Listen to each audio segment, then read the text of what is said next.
শুনবেন না দেখবেন? মানুষে বলে যে দেখতে পারলে শোনে কেডা, তখন মুজিজা আপনাদেরকে দেখাই। এরকম একটি সমাবেশ করতে হলে যে কোনো রাজনৈতিক দলের লক্ষ লক্ষ টাকা খরচ করা লাগবে, এটা ঠিক কিনা? কিন্তু এখানে ওই পরিমাণ টাকা খরচ হয়নি, খুব কম খরচে এই মানুষগুলি এখানে একত্রিত হয়েছে। মৌচাকের মতো মধুমক্ষিকীরা, এ কোরআন হচ্ছে মৌচাক, আর এর থেকে মধু আহরণ করতে এসেছে সব মৌমাছিরা। তারপরে সমাবেশ হলে, রাজনৈতিক সমাবেশ, চতুর্দিকে পুলিশ আর বিডিআর দাঁড়াইয়া বসাইতে এত চেষ্টা করে, তাও বসতে চায় না। যদিও বসে, সিনেমাদাম চাবায়, সিগারেট টানে, এদিক ওদিক টাকায়। কিন্তু লক্ষ্য করুন তো, কোনো পুলিশ বলতেছে বসে বসে, কোনো বিডিআর কাউকে পিটাইতেছে, কেউ সিনেমাদাম চাবাইতেছে। শুধুমাত্র কোরআনটা শুনতে আসছে।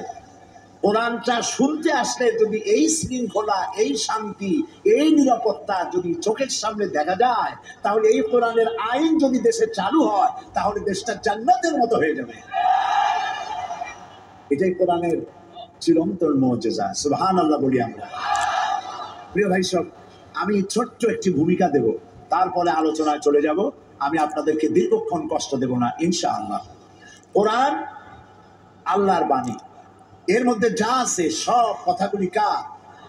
একটি কথাও মানুষের তৈরি করা নয়।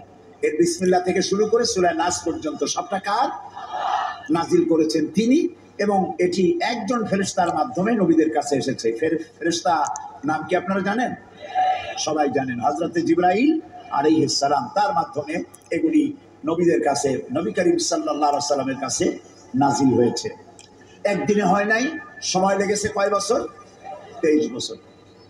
তখন তো প্রেস ছিল না, টেলেক্স নাই, ফ্যাক্স নাই, কম্পিউটার নাই, রেডিও নাই, টেলিভিশন নাই। নবী করিম সাল্লাল্লাহু আলাইহি সাল্লাম মুখস্থ করেছেন, টেপ রেকর্ডার ছিল না, নিজে মুখস্থ করেছেন।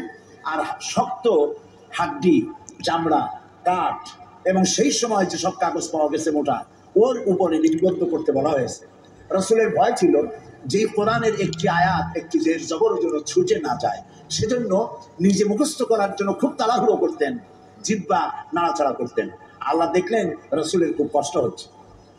আল্লাহ রাব্বুল আলামিন কোরআনে কারীম মুখস্থ করতে রাসূলের কষ্ট হচ্ছে, এটি দেখে বললেন, লা তুহাররিক বিহি লিসানাকা লিতাজালা বিহি।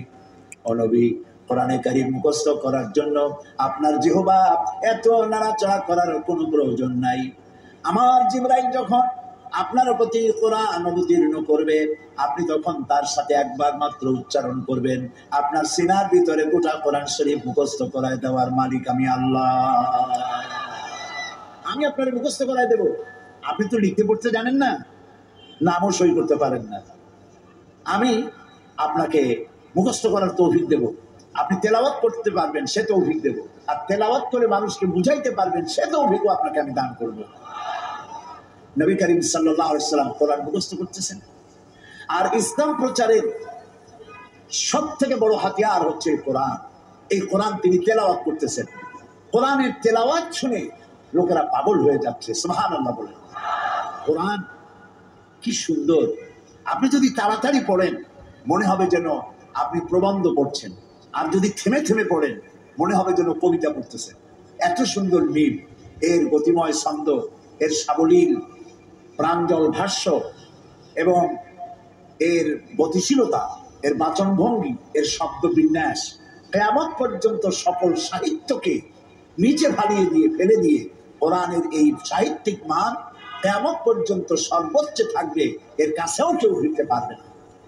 এই জন্য নবী করিম সাল্লাল্লাহু আলাইহি সাল্লাম বলেছেন, লা তুহসা আজাইবুহু ওয়ালা তুবলা গারাইবুহু।